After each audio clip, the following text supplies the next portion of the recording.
بسم الله الرحمن الرحيم.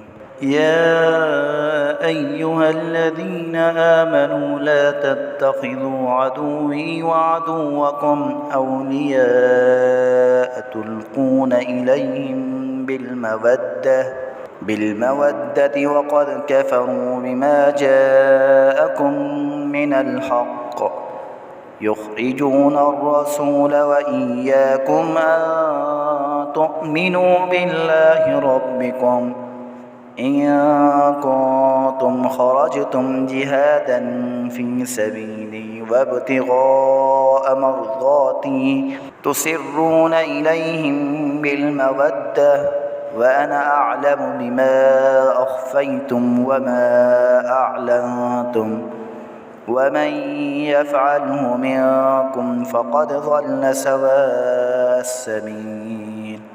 إن يثقفوكم يكونوا لكم أعداء ويبسطوا إليكم أيديهم وألسنتهم بالسوء وودوا لو تكفرون. لن تنفعكم أرحامكم ولا أولادكم يوم القيامة يفصل بينكم والله بما تعملون بصير.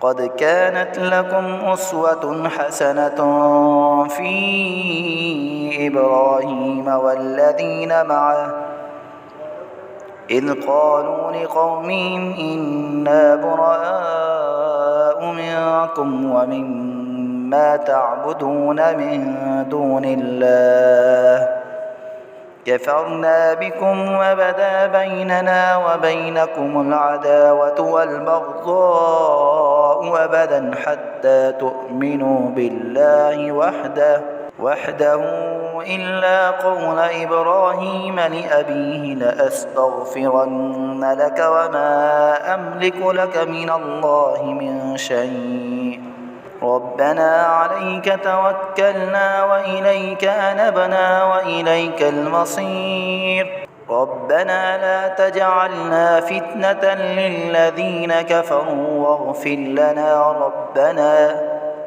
إنك أنت العزيز الحكيم. لقد كان لكم فيهم أسوة حسنة لمن كان يرجو الله واليوم الآخر ومن يتول فإن الله هو الغني الحميد. عسى الله أن يجعل بينكم وبين الذين عاديتم منهم مودة والله قدير والله غفور رحيم. لا ينهاكم الله عن الذين لم يقاتلوكم في الدين ولم يخرجوكم من دياركم أن تبروهم وتقسطوا إليهم إن الله يحب المقسطين.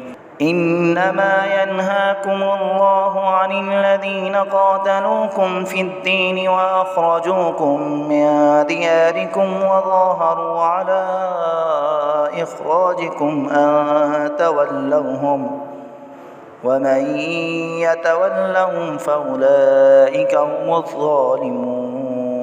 يا أيها الذين آمنوا إذا جاءكم المؤمنات مهاجرات فامتحنوهن الله أعلم بإيمانهن فإن علمتموهن مؤمنات فلا ترجعوهن إلى الكفار لا هن حل لهم ولا هم يحلون لهن وآتوهم ما أنفقوا ولا جناح عليكم أن تنكحوهن إذا آتيتموهن أجورهن ولا تمسكوا بعصم الكوافر واسألوا ما أنفقتم وليسألوا ما أنفقوا ذلكم حكم الله يحكم بينكم والله عليم حكيم.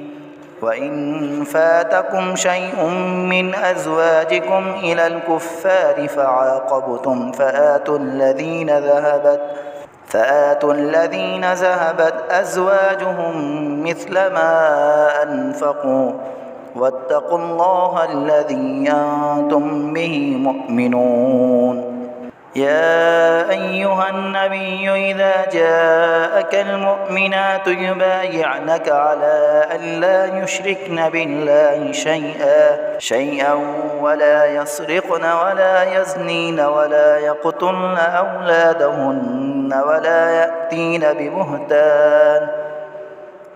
يأتين ببهتان يفترينه بين أيديهن وأرجلهن ولا يعصينك